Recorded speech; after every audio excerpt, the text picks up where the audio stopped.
Good afternoon, everyone. I'm just going to give it a minute or two more so that we give everyone a chance to join as it is the top of the hour, and I will be going over the Teams demo shortly.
All right, everyone. Good afternoon. My name is Abby Quinn. I'm a Federal Customer Success Manager here at Microsoft. Thank you guys so much for joining today. We're in a live event, which should have about a little bit of a delay from when I talk and whenever you hear me. So if any colleagues of mine can chime in and make sure audio sounds good, we'll get started.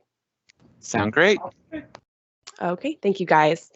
Well, hi everyone. We're going to be doing a Teams overview this afternoon. I'm going to be touching on pretty much every feature detail that we have within Microsoft Teams. I realize that times are changing extremely rapidly, and we've got a bunch of things going on as far as people increasing the amount of time they're working from home, increasing their collaboration, and Teams is an amazing tool that we use at Microsoft internally every day. And for those of you that haven't ever signed on to Teams, welcome to your first experience. And for those of you that maybe you're a little bit more comfortable with Teams, I hope that you learned something today. For the sake of our live event this afternoon, as this is our first one that we're standing up on a daily basis, we actually are not going to have a question and answer. I will be running through frequently asked questions. I've done the live events quite a few times, and it can kind of assume where people are coming from with questions. So I'll hopefully cover everything that we can think of. We are going to be hosting office hours every other day. So for example, today we're doing more of a demo, an overview of Teams and everything that's in the tool itself. And then we're going to be doing an office hours tomorrow. So those links will stay live all the time, and you're able to come in and ask questions. Those are going to be a little bit more of detailed into questions that people have based on today's experience. Bonnie, is that a good explanation of how we're going to hold the office hours? Absolutely excellent. Thank you. Okay, sure. Okay, great. So I'll just go ahead and I'm going to stop sharing so you'll see a blank screen, and then I'm going to switch over to my demo environment. So I'd like to go ahead and point out kind of why Microsoft is investing so much of its time and energy into, what is Microsoft Teams.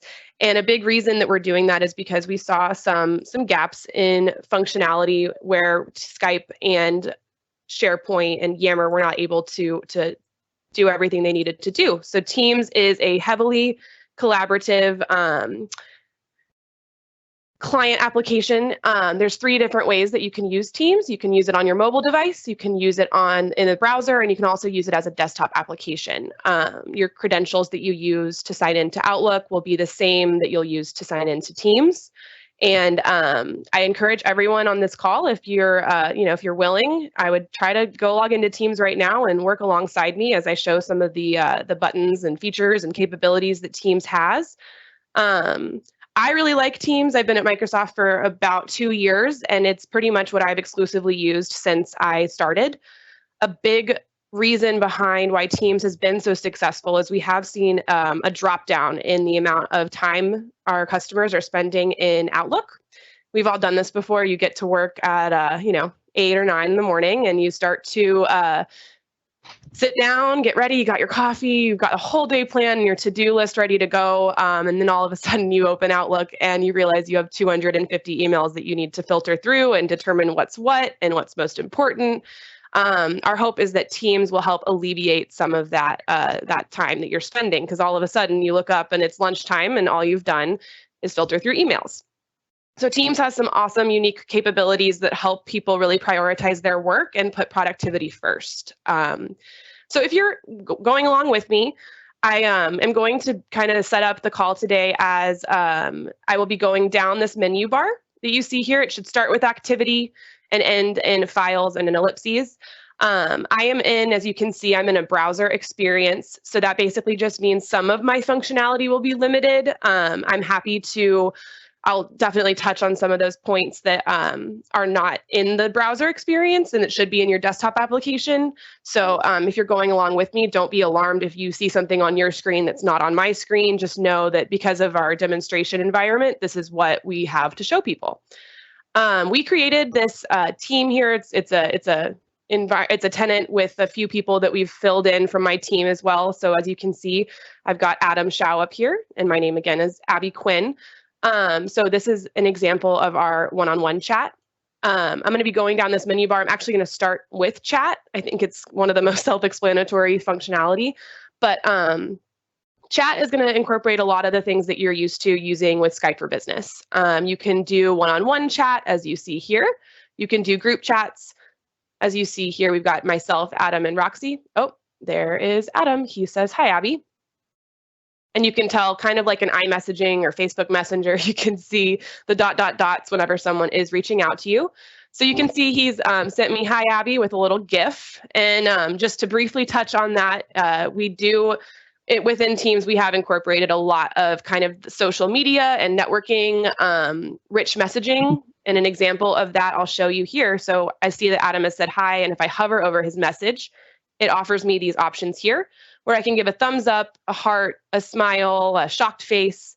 And this is just a good way, as far as one of the things we noticed was people were spending a lot of time figuring out how to reply to emails saying, "Oh, heard, got it, understood." And this rich messaging feature with the thumbs up is just a great way to show your colleagues, "Hey, I saw what you said, heard it, read it." And there isn't necessarily a need for a response every single time someone reaches out to you. So I think that that's a great way to convey tone, and just a quick way to kind of limit the thought process. Just, okay, thumbs up, got it.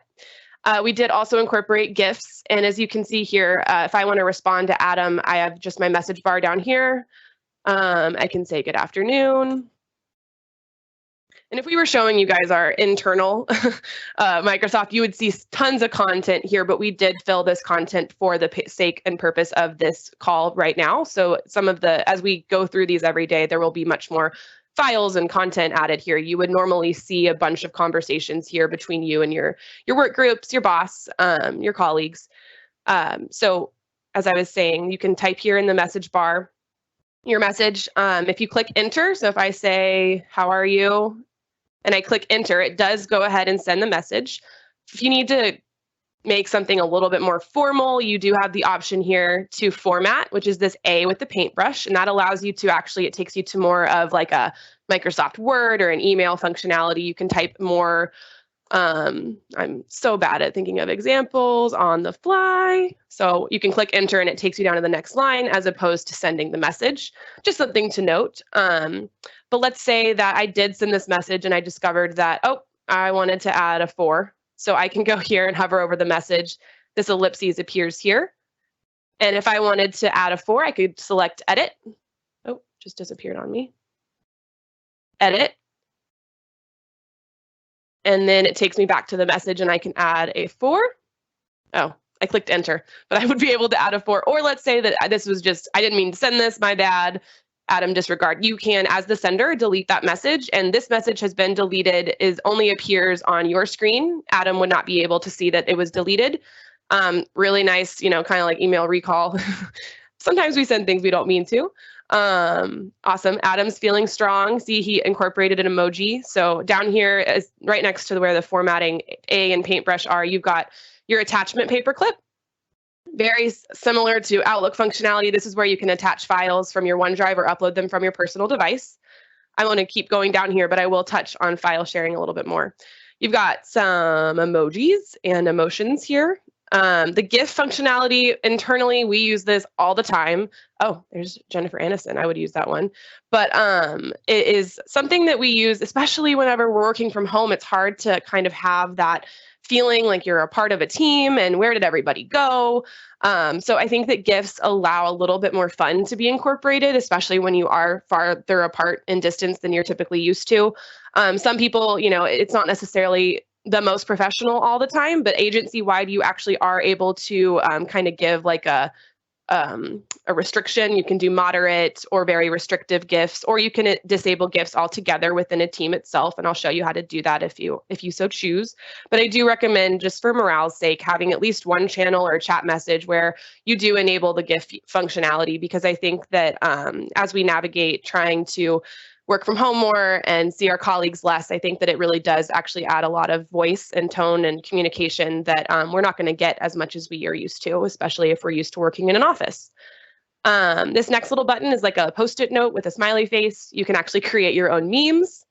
I feel like I've touched on the fun stuff enough. I'll keep moving along. I like that we split up productivity over here and then fun stuff in the middle.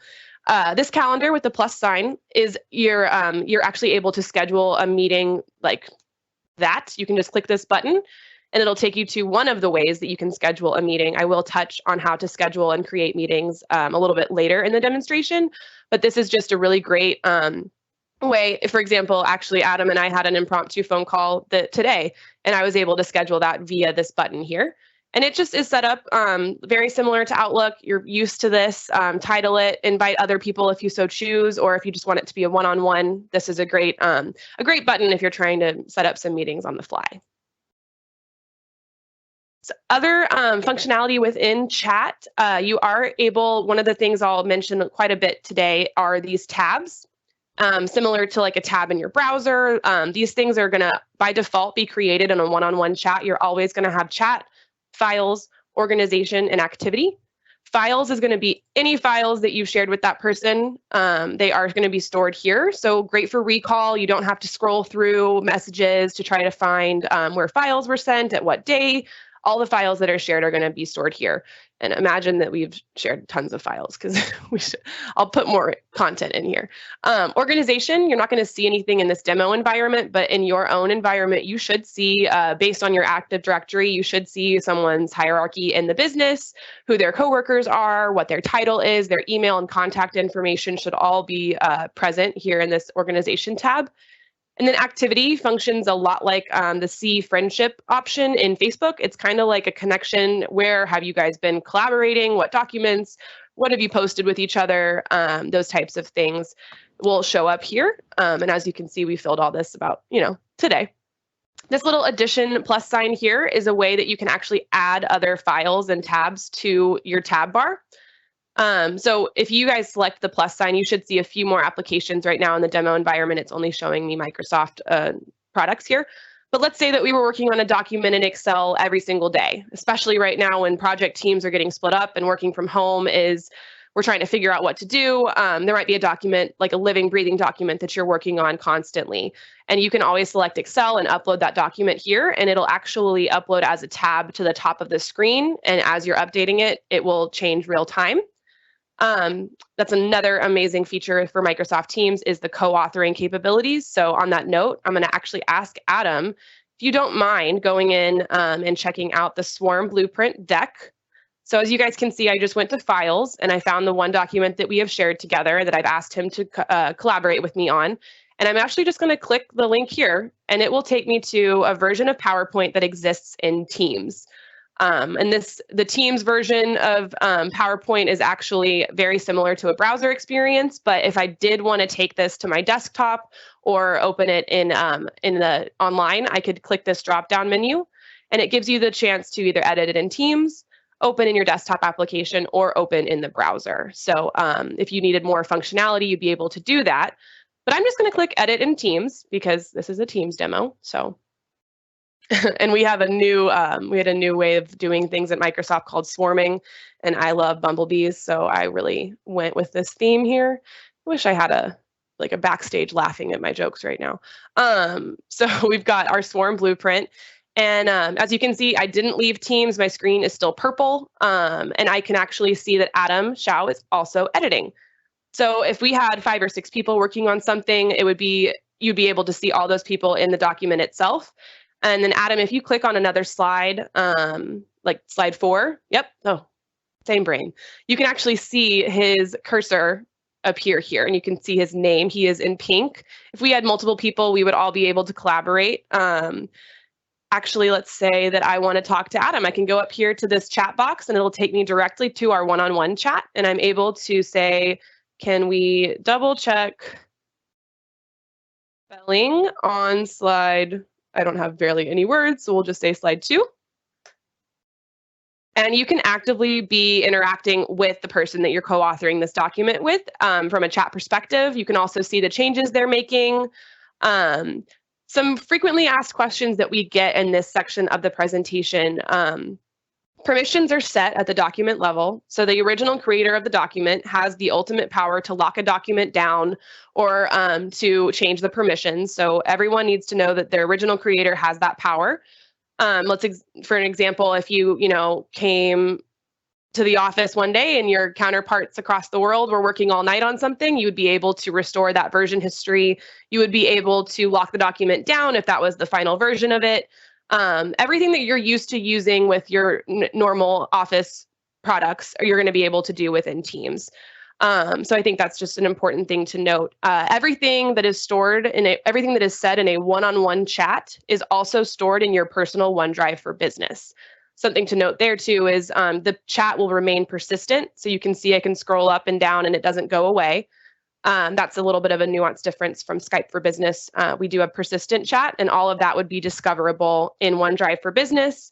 So it's all discoverable should you need to recall something else, chat personally. Any group chat or team involvement is going to be stored on the back end with SharePoint. So that's just something to note too. It's all going to be discoverable. Don't worry about clicking save. Everything is going to be saved within. Here we go. Adam asked, what do you think? Good definition? I think you nailed it.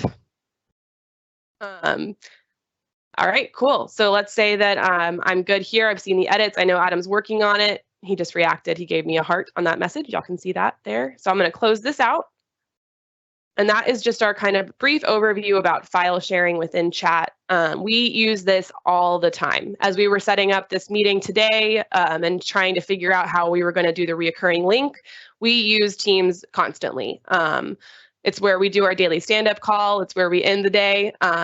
Teams has some great capabilities. The file sharing and co-authoring is one of them. All those updates would be done real time and saved automatically. If you do open the file in the desktop application, it would also be saving real time. You would just have a little bit more functionality. It wouldn't be the browser experience of PowerPoint. But this could be Excel, Word.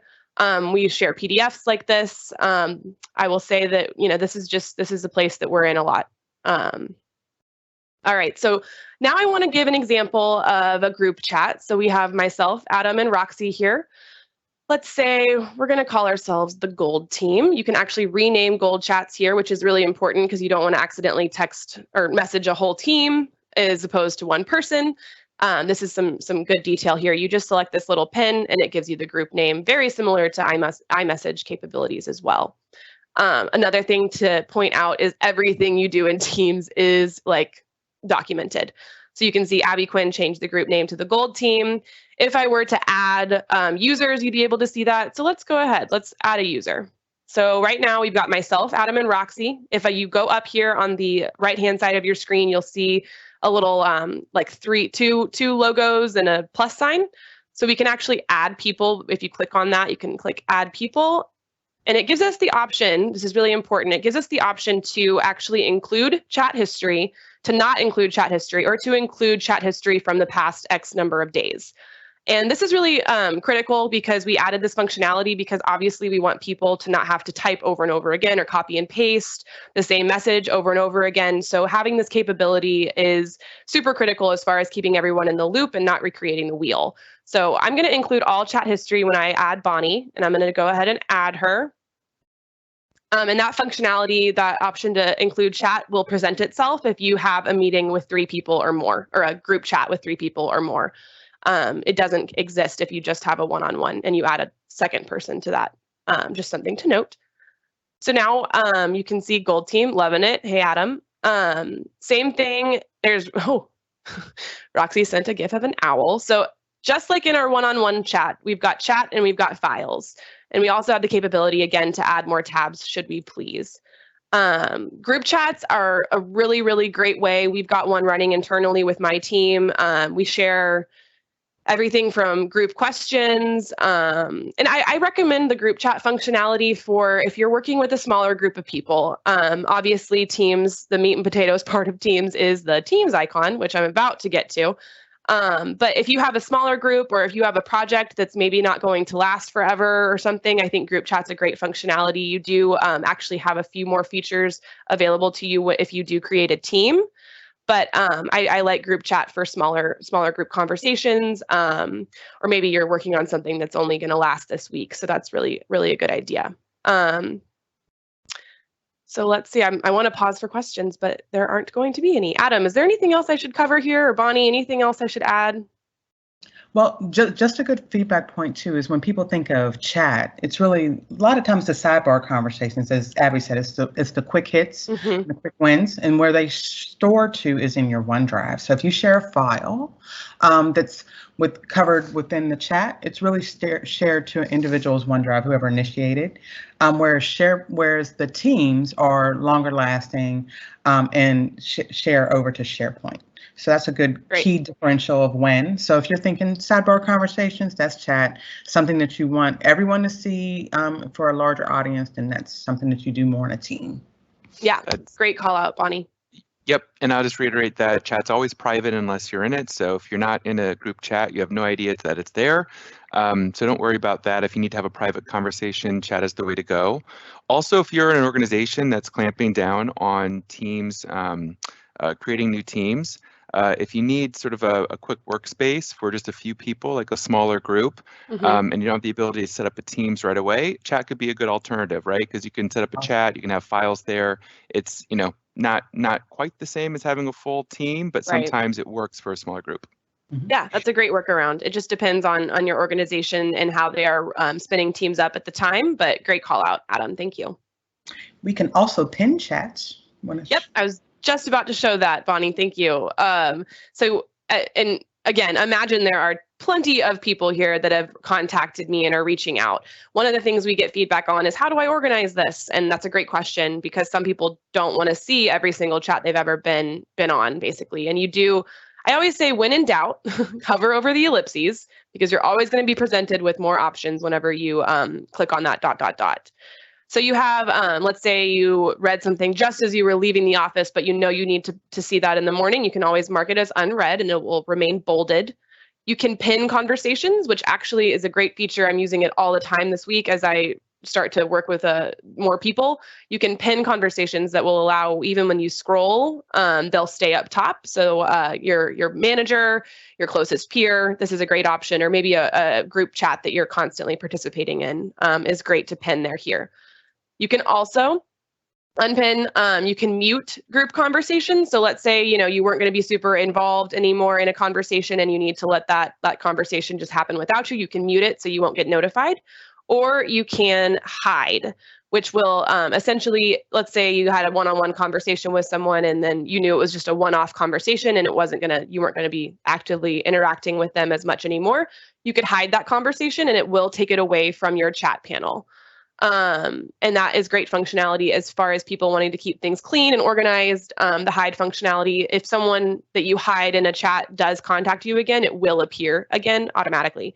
You don't have to do anything about that.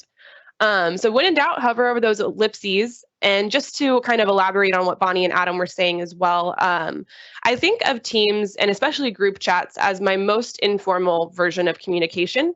And I think of Teams over here, this Teams icon and posts, channels, and things of that nature as more formal. And then I think of Outlook and emailing as my most formal version of communication. So another kind of pulling it back into, well, why can't we just send an email? Teams is supposed to help alleviate some of the stress associated with typing out a long-winded email when all you really need is a clarifying question, or an acronym that we use a lot internally is QQ, quick question, help me out. Bonnie, I send you those all the time. So with that, I'm going to go ahead and head into Teams. I'm going to grab just a sip of coffee. So Teams is kind of, I call it the meat and potatoes. Thanks, Raymond. Meat and potatoes part of Teams. And essentially, Teams is your work group. It's the people that you are working with every single day, the people that help you in your rhythm of business. Think of that as kind of like your whole team. And the way that we use Teams at Microsoft, internally, we have teams for anything from entire departments to smaller sections of the customer success unit, to even, I mean, as we're navigating this crisis right now, we stood up a team for COVID-19 and have channels within that we're posting to constantly every day. So each organization approaches Teams a little bit differently, and it is up to you and your peers and how you guys function and how you want to set things up. One of the metaphors I like to think of is kind of as a team as your big work binder. And each of the channels within it are your subsections or your projects or something along the lines of organizing the way that you get work done. That's a great way to think of channels. But I'll go ahead and start with the join or create a team button. If you guys are navigating your Teams client with me, if you click on the Teams icon here in your menu bar, it'll take you to the screen where all of your teams exist. And then if you look down here on the bottom left-hand side of your screen, you will see join or create a team. If you select that, it will take you to a page that actually should have all of the public teams that are available in your environment. And just to touch on that, there are two types of teams. Really, there's three, but two for the sake of this demonstration. There's private and there's public. When I select Create Team, it takes me to a screen where I can either build a team from scratch or create it from an already existing Office 365 group. For our demo, I'm going to build a team from scratch, and it allows me to pick between private, public, or organization-wide. Typically, there's another bar here that says organization-wide. But for the sake of our demo, I'll just create a private team, which essentially just means that if someone wants to join that team, they will have to request access. And as the owner of that team, I will be able to grant access. Public teams, obviously, anyone can join those simply by clicking, if I get out of here, if these were, you can see here, join team, and they would just be automatically added to the team. Go back to where I was. I'm going to create a private team, and we're going to call it, we're going to call it, I'm really bad at these examples, Teams Training, original. We'll make this a team. And once it loads, there we go. You can do a description here. I select create.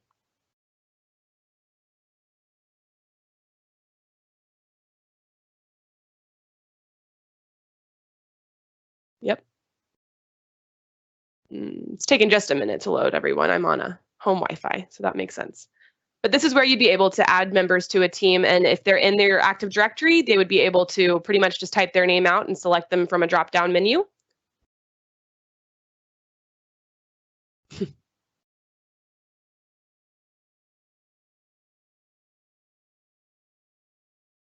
I'm just gonna, oh, there we go.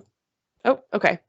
So there you go, it created. And by default, all teams are created with the general channel, which basically is kind of like the one-stop shop for everything in that team. Something to note right now is that visibility within a team, if you are a member of a team, so whoever I add to Teams training, they will have visibility to any channels that I create. So a better example is this COVID work from home team. If they are a member of this COVID work from home team, they will have visibility to all of the documents and all of the posts and chats that I put into any of these channels, or any of the correspondence that anybody from that team puts into here. So something to note there is if you do have maybe some privileged information, a great workaround for kind of having like a private channel is that group chat functionality. If you're on a leadership team, make yourself a leadership team group chat, and that's a great place where you can kind of control whose eyes are seeing what, but you can also still store files and everything in that of that nature. So I'll just kind of be doing an example from this COVID work from home. As you can see in the general channel, I've made a few posts here. I've got some of these work from home tips, and I love this graphic for things. So we use Teams a lot to ask great questions, pose crowdsourcing situations. For example, hey guys, what's your number one Teams go-to with your customers as we're navigating this, this crisis right now? What's the number one place that you suggest going to? And that's a question that I actually posed internally to our Microsoft Teams adoption team itself. But if you wanted to create a post in a team, you'd be able to format that very similar to the group chat functionality. You would have this A with the paintbrush, and it would give you the capability to actually add a subject here. So we're going to say, let's do, tell your colleagues to look. Just for an example, this is a conversation, and I suggest using conversations within chats to get information, to ask questions, to pose different things as far as like resources go, or to get feedback. The other option within a post is you can actually create an announcement. And I kind of suggest using those more for like all hands or something where everyone needs to know the same information as opposed to getting information from others. But I'm just showing how to do this conversation. I'm going to copy that and paste it here. And this is where I would be able to actually, as an owner, I can say everyone can reply, or only moderators, which would be team owners, can reply to this post here. So that's just a little thing that you can do to pose a conversation. I'm going to send that off. And if I wanted to post that in multiple channels, I would have that option as well. As you can see, I did delete a post. I made an error in the post itself, so I clicked delete, and that only appears on my screen. Everyone in the channel isn't going to see that. Oh, and you can see Adam actually just added Roxy to the team. So again, everything is going to be transparent in Teams. You will, if you do anything to a team, it will be posted to the general channel. But as you can see here, I actually created other channels. I think that, and as I'm saying this, I'll just slide in. I think that adding a channel for you and your team and your work groups, like a water cooler channel where people can post pictures of what it's like working from home and have a little bit of that camaraderie that is lost to a certain degree whenever you are teleworking. I think having like a water cooler or like a, I don't know, hot gossip channel, something along those lines is a really great way to keep your team engaged with each other. So just something to point out there. Let's see. As you can see, we still have this kind of tab functionality up here, but whenever you are actually in a team, it gets richer. You're capable of doing a lot more. So I'm going to click this add button. Every general channel does by default come with posts, files, and a wiki, which a lot of our customers use as kind of like a resource dump, everything that you have, links, things like that. It functions a little bit like a OneNote. Speaking of OneNote, you can actually add OneNote into your team. So if you guys are using meeting notes of some sort using OneNote, you can actually go ahead and pin that as a tab. But I'm going to show a little bit about Planner. So Planner is something that we use internally all the time. And I think that as people are navigating this transition to working from home, that Planner could be a super critical application for you and your team. So Planner is a great way to keep teams held accountable for different projects that you're working on. As an owner of the team, you can assign plans and tasks to people. So I'm going to create this new plan, and I'm going to call it, oh boy, let's see. Work from home scheduling. Again, please feel free to chime in, team, if you have any better examples. That's perfect. Okay, you can also use an existing plan. So if you're already using Planner, you can upload it to here. And so this planner will be visible to everyone in the team itself. and that allows for everyone to see what people have been assigned to what projects. If you have a question, you can kind of see who else is in the same boat as you. Planner organizes in buckets. You can, it comes by default with a to-do bucket, but you can add a new bucket, and I will name it, so we're in the work from home scheduling. So let's say AM team. So who's going to work in the morning? Sure. And PM team. Okay. And from here, you can actually add a task. So you enter the task name, let's say finalize Excel sheet, and set the due date here. And let's say we want it by Friday. And you can assign it to people that are within that team. You will not be able to assign it to anyone who is not in the team itself. If you need to add them to the team and then go to Planner, that's how I would recommend that. Adam added in scheduling virtual happy hour, which is also another tips and trick best practice for working from home. Again, you're used to seeing your teams all the time. Having a fun, drink with everyone at the end of the day is a great way to keep tabs on everyone and make sure everyone's doing okay in this time. So great call out, Adam. Planner allows me to go to charts, which allows me to see what has been, how many tasks are completed, how many are in progress, and how many are late. The schedule offers kind of the same situation. You can see when things are due and if people are on time here. Planner's a great way to just keep things keep track of everything, keep things organized. What happens whenever someone is assigned to a task within Planner, they do receive an email. And then if they don't complete the task on time, they receive another email. So this is just a really great way to, and I love that it can just be pinned to the top. I love that there's no need to remember exactly where anything was anymore. You can just scroll to the top and see the different tabs that are available. I will say I forgot to touch on something. If you are an owner of a team, whenever you hover over this ellipses of the team itself, you can go to manage team. Actually, I think anyone in the team can do this, but you get different permissions if you are an owner.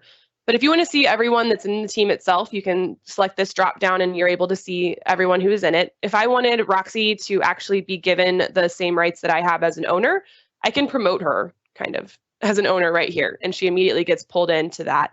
Best practice, we do recommend having more than one owner. Should anyone have to leave the organization rather quickly, a call out here is just to make sure that they have the ability to maintain their teams. I would add at least 2 or 3 owners to every team. But from this page, you can also add a member.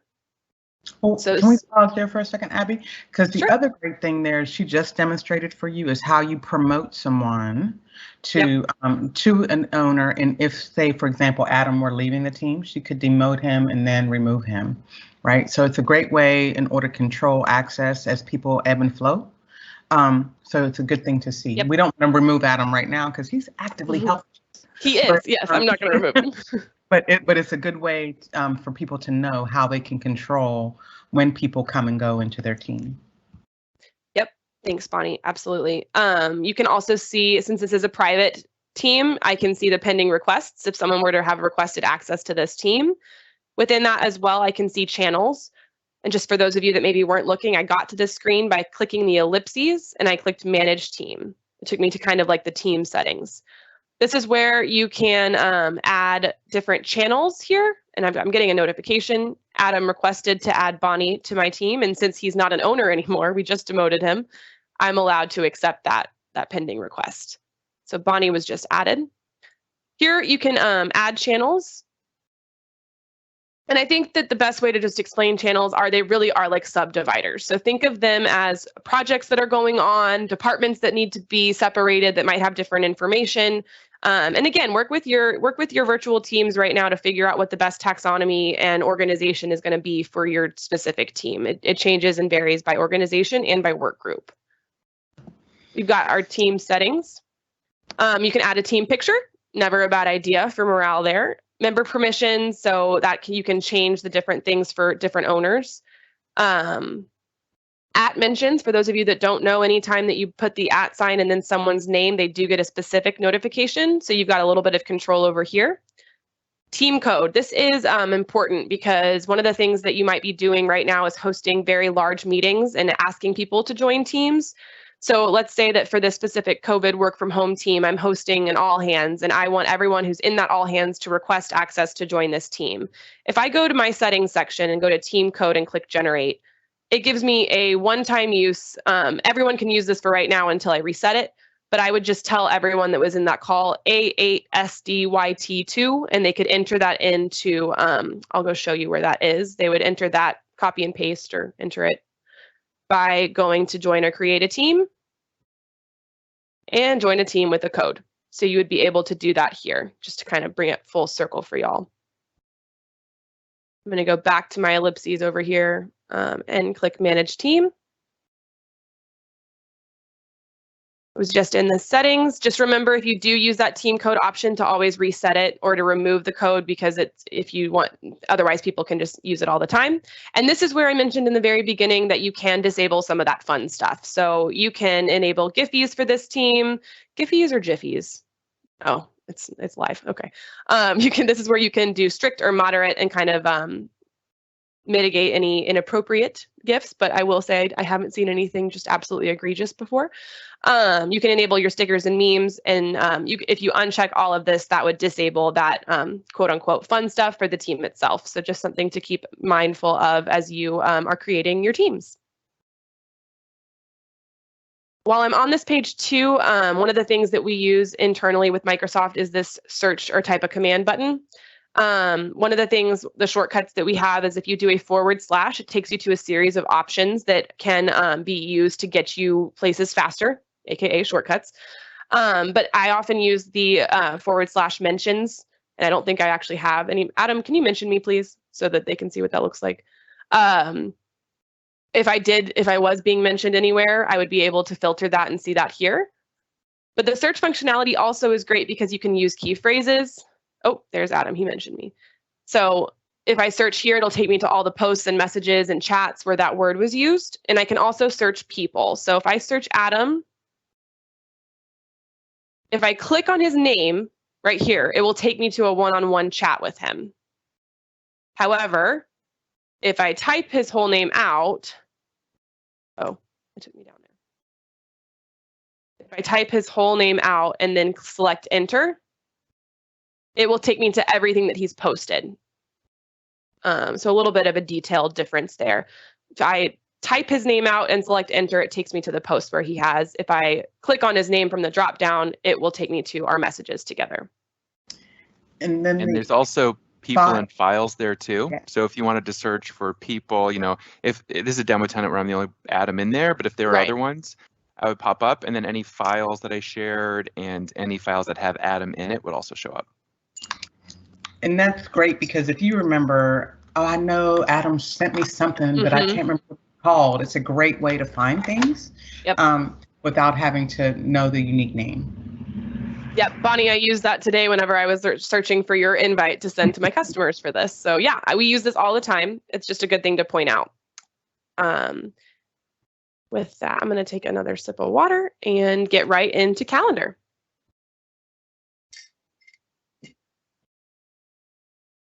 So I love Teams calendar. I love Teams because it's purple, but that's just me. But calendar, again, this is a demo tenant. Trust me, you guys will have very different looking calendars. It should be pretty packed right now, I'm sure. But as you can see, this is going to be this is synced up with my Outlook. My Outlook is synced up with Teams. If I make a change in Outlook, it makes the same change in Teams and vice versa. So that's something to note, is this view is going to provide you with your exact same Outlook calendar that you're used to. You can actually change the view if you'd like to. Today, I use the day. I don't like to look at tomorrow. I use the daily spread every single time I log into Teams, and I worked with the calendar. So that's kind of how I map out my day. But you can also do the full week or the work week. A lot of people that I know use the work week. Just kind of helps gauge. And this red line appears exactly where you are in the day, so you can tell if you're missing anything. Pretend there's like a ton of meetings in here. So one of the things that I want to point out while we're in calendar is that you can actually create a calendar or a schedule of meetings directly from your calendar. There's two different ways to do that. You can select Meet Now, which is like an ad hoc impromptu, let's go. And it brings you to, we call this the Teams powder room. I'd be able to rename my meeting, I'm going to turn that off for now, and I could select join now, and then I could add people once I'm in that meeting. So this is for unscheduled things, or perhaps you're in a group chat and everyone says, we got to meet, let's go. You can scroll over to your calendar and select meet now, which will give you the opportunity to meet in a rather rapid manner. The other way that you can create and schedule a meeting is obviously by scheduling it. So you can do a new meeting. For those of you that have live events enabled, you would be able to select a live event option here. But for the sake of our demonstration, I will just be touching on the new meeting environment. So I need to have a meeting with Adam, and it is about his, let's say, March evaluation. Yeah, let's go, Adam. I'm going to give you a review. I'm able to invite him over here, but if I also wanted to schedule a meeting with an entire channel or group of people, I could select that from here, and it would post to that general channel, or to whatever channel I select. It would post to that actual page, and people could join to the meeting from their from that channel. For our demonstration, I'm just going to invite Adam, and we actually will be joining this meeting so you guys can see what the meeting environment looks like. I'm going to make it for today at 1:30. We'll go a little backwards in time. But very similar to your Outlook functionality, you are able to invite people here. You can put in a location depending on your directory and what you have pre-populated.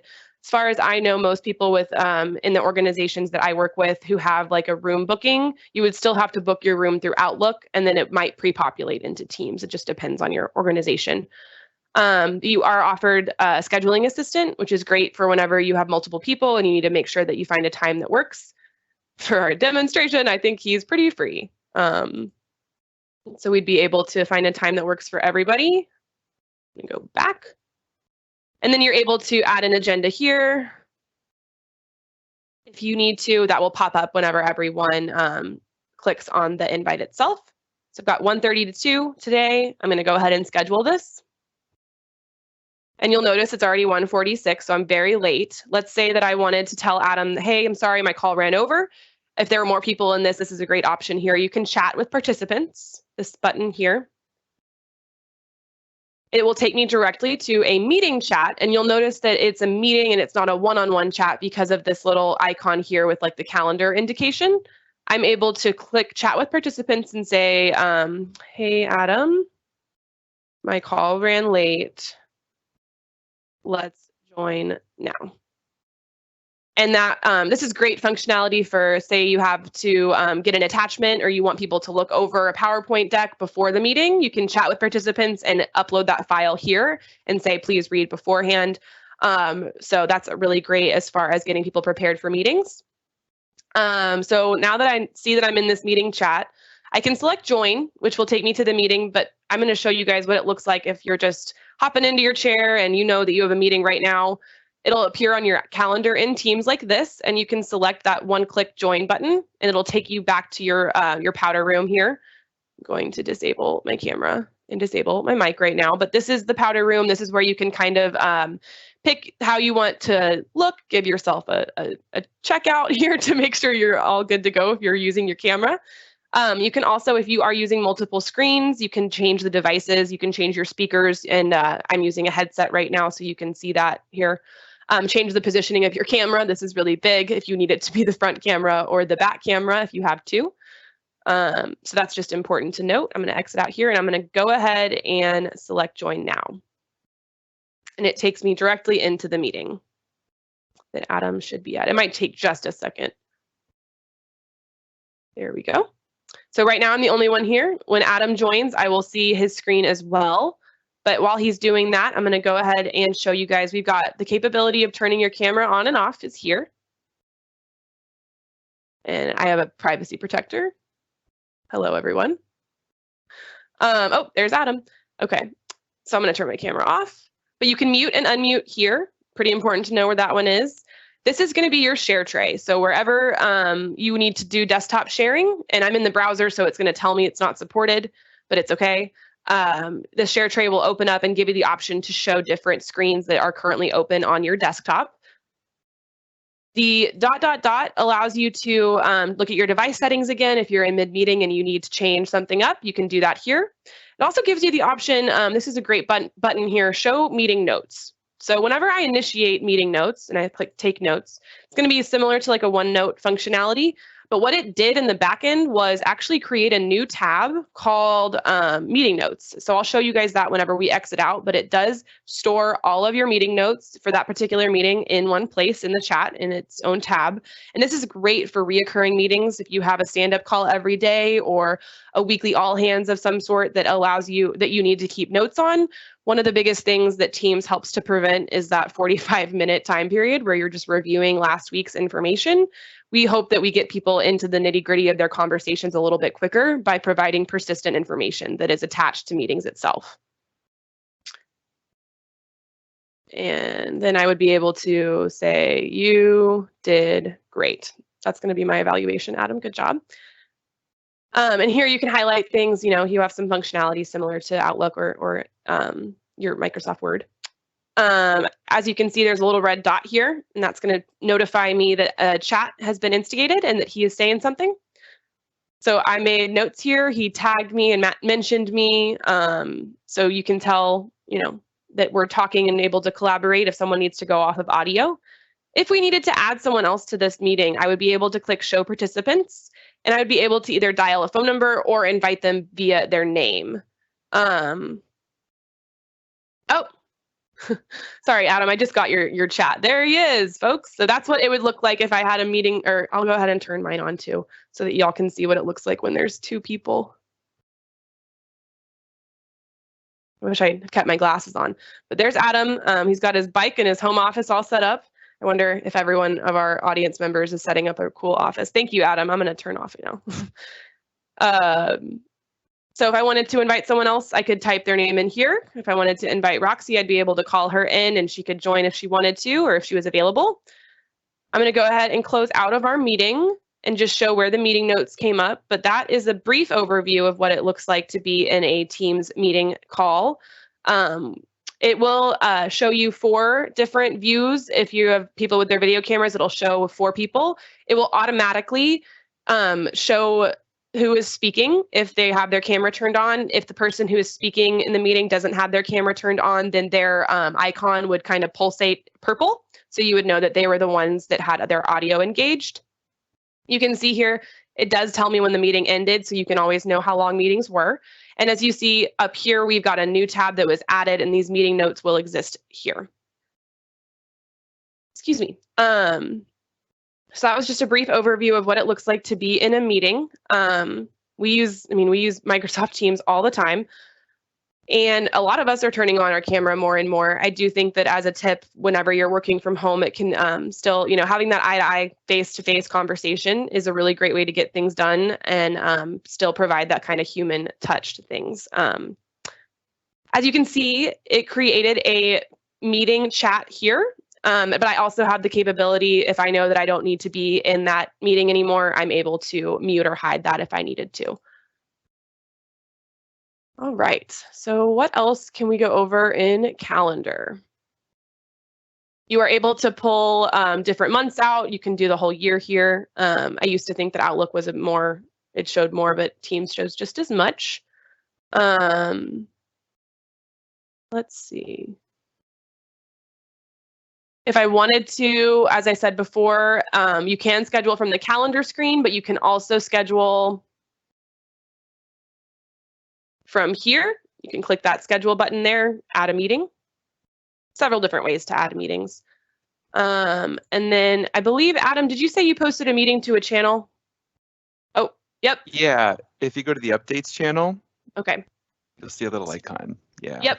So this, guys, is what is indicating to us that someone posted a meeting to an entire channel. And you can see here that it's actually, the meeting is ongoing. So it's going on 40 seconds now. If I select join, I would be able to see and join. So Adam is in the meeting as well. It's a one touch, takes me to my powder room again. Join now. And that functionality is really nice if you just want to have a quick meeting with your team. And like maybe there's like 5 people on your team out of 50 or something that it's relevant, you can still start it in the channel, and then the 5 could hop on, and then if there's any of the other 45 that might be interested, they could just choose to hop on or choose to ignore it. So it's kind of a cool feature for like stand-ups and that kind of thing. Yeah, absolutely. Especially as we're, making meetings even more impromptu right now, given the situation that we're in currently. Great call out, Adam. I will also point out, so for reoccurring meetings, or if you have colleagues that maybe can't make it to a meeting, but that is relevant information for them, you, depending on your organization, will be able to record the meeting itself. That will be housed in Stream, but you can also download it and give it to, or upload it to YouTube, send it as an MP4 or as a video file, and upload that as far as meeting recordings go. Just check with your organization depending on how long you are able to download it. Some organizations have an expiration policy that we need to make sure we're aware of. You can also, within the meeting itself, if you click on the ellipses here, it'll take you to entering full screen, meeting details. For those of you that use multiple monitors, you can kind of customize things here. And I'm going to go ahead and hop out of this and head on over to our notifications and kind of our settings. So I just showed you guys a lot of what is out of the box available with Teams. And one of the things that I think is important to note is you do have customization options when it comes to like your display or how often you're being notified, but it's kind of difficult to find. So if you go up here in the top right-hand corner of your screen, you should see either your headshot or your initials. And those are going to be, if you click on that, it'll give you your options as far as changing your presence. You can change available, busy, do not disturb, all of that functionality you're used to. But you can also set a status message. And especially working from home, obviously there are built-in breaks, especially if you got young children or if you have some sort of, I don't know, I have roommates and a lot of dogs. So sometimes I have to be like, taking the dog on a walk. So setting your status message is a great way to let your colleagues know that you'll either be right back. If you're out of office, you can leave an out of office status message. So they kind of function a lot like you're used to within Outlook. I'm going to say, I've used this one internally a lot, but you can actually put this down for multiple days, hours, weeks, or customize it for a certain number of days. I'm just going to leave it there for today. And basically this means that when Adam goes to chat with me, a little dialog box will appear at the top of our chat bar here, and it will say my status message. Just something kind of fun, but also I think very useful if you are out of office or you know that you're going to be teaching your 4-year-old math in the next hour. I don't have a 4-year-old. This button, if I click again on my headshot and I go down to saved, it will take me to the repository of all the messages that I've saved. So let's say that I really want to use that graphic that I showed earlier and I want to make sure that I keep track of the feedback on it. I would be able to hover over the post itself until I get my ... and I can save that message. And so once it's saved, it's kind of like bookmarking within your browser. It's just a great way to keep tabs on things, maybe things that don't have a definitive answer or feedback related to something that you've, a deliverable that you've put out. So I can see my saved stuff from here. It took me right back to the message itself. So again, excellent recall and search capability here. The last thing I want to get into is settings. And settings is going to give you the option to change your display. I personally love the dark background. I think it's a little bit easier on my eyes, but to each their own. The default is the white and purple. There's dark, and then there's also high contrast for those individuals who might need a little bit more of a difference between messaging and such. I love the highlighter yellow, so I always thought that was kind of fun. Privacy. Oh, wait, I'm going to change my default back to default. Privacy is basically your priority access. So for example, when I go on Do Not Disturb internally, I have my manager under my priority access. Let's say my manager is Bob or Bonnie, or, yeah. I'm going to give her priority access, which basically just means that I would still get notifications from her, even if I was on Do Not Disturb. So that's important and pretty critical if you, work for someone who wants to get your attention very quickly. And then this part is one of the most critical pieces as far as adoption goes. I think that especially as you're migrating and navigating this transition from, for a lot of you, Office to work from home, Skype to Teams, whatever change you're experiencing, you can manage a lot through your notifications. I like to think of notifications as either super aggressive or very, very, very light. And I'd say that as you are navigating Teams for the first time, I would keep things pretty constant. So every time you get mentioned, you can actually change it from banner and email to only showing in your activity feed. Banner and email is going to be the best way for you to start actually making that transition to Teams, because a lot of people are used to using Outlook and Outlook only, or Skype just very selectively. Using the banner and email notification is going to get you the most visibility over what's going on in your Teams. And you can customize this as you see fit. One of the things that I really like are the missed activity emails. Maybe you know that you're going to start using Teams, but you don't think that it's necessary for you to get an email every single time something happens. These missed activity emails can summarize every hour, every 8 hours at the end of the day, or you don't have to have them. But I think that's another kind of light way to get your feet in the water as far as using Teams more. But play around with this and see what notifications make the most sense to you.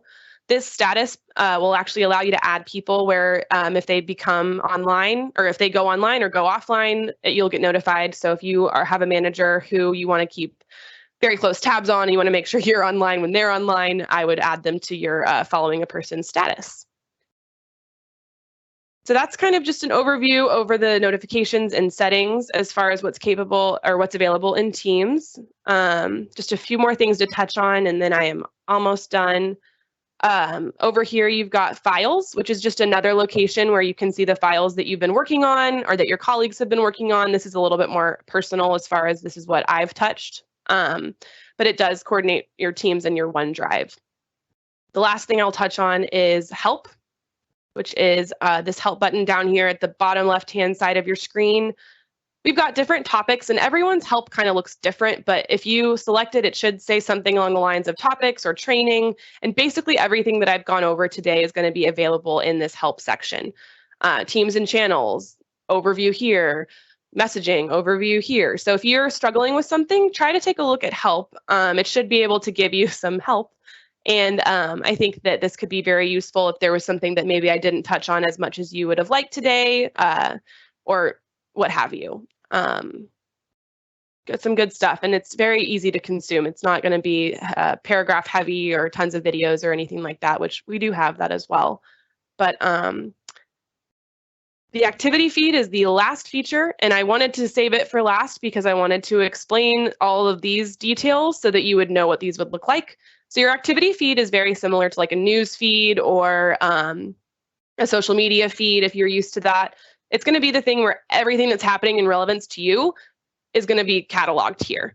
So you can filter this based on, I can click filter and I could do my ellipses here. You can filter it based on the things that you haven't read, the times where you've been mentioned, the times where you've replied, who you're following, reactions, missed calls, voicemails. You can filter based on that.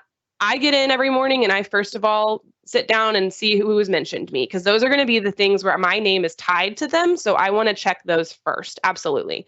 So I always start here instead of my Outlook. I know it's shocking, but I will start here as opposed to my email so that I can see what's relevant to me from my team itself. Just a great little kind of use case there. And your activity feed it's just gonna log everything that you're attached to. So anytime my manager says something within a team, that's gonna go here. Anytime I'm mentioned, anytime someone reacts to one of my messages, I will be able to see that here as well. So I do recommend starting your day in the activity feed and then moving to Teams and then starting your rhythm of business. And that is our Teams demonstration. Bonnie, Adam, Marvin, anyone want to add anything or think I should go over anything specifically? Well, I wanted to elaborate on some of what you said with the activity feed. The app mentions piece is a great way for you to know when people have replied to your questions. Mm-hmm. You ask, say, for example, Abby asked me for a piece of information and I app mentioned her again to let her know that it's been completed. That's a great way to kind of filter in on those things. Mm-hmm. Maybe Abby, want to share some of the shortcuts that they can use in search with the /? Sure.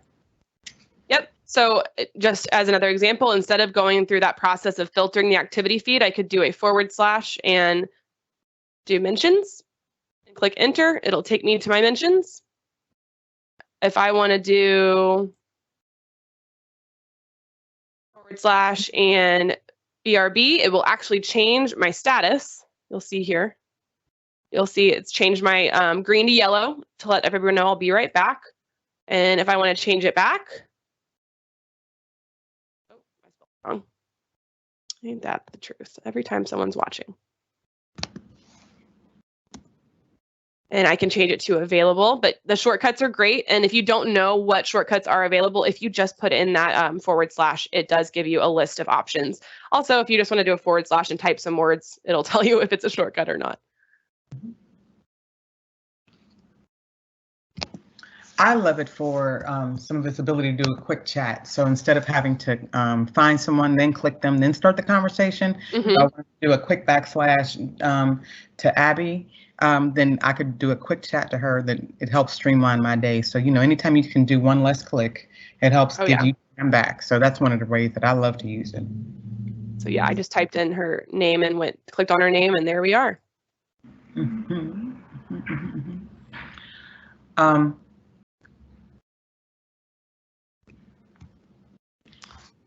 So then, as you can see again, everyone, the chat, it does by default do all these tabs, but like I said before, you can add more tabs.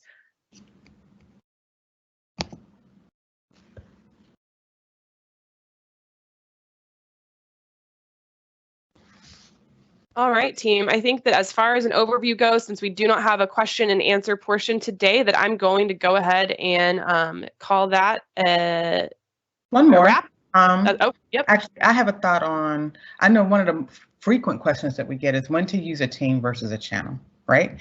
And I hope people can start to think of it in terms of a team or the who, right? So Abby, Adam, and I are all working on a team, right? The channel are the topics in which we talk about and we're working on it. And as Abby said earlier, it can be organizational wide, but it can just be, say someone's working on planning for this week's session, and someone's doing the office hours, someone's doing the remote sessions, various topics that you might want to work within. So it's the who versus the what. So I know that that's a lot of times confusing for a lot of customers because they create more teams. If you have a lot of teams with the same people, it might be better to have one team with multiple channels. So just something for folks to think about. Great call out. Yep. I like that. The who versus the what. Correct. I hope it helps. And I think that's pretty much it. Do you have anything else, Adam, or anyone else on the call have that you wanted to suggest? I really didn't. I thought it was a really great demo. So no, I think we hit, most things on my end. And if there are questions, oh, sorry, Marvin, go ahead. No, I was just saying great job. I think you covered most of it. Awesome. Thank you, Marvin. If there are questions, we will be having an office hours tomorrow. What time is it, Bonnie? Is it at 1? It's at 10.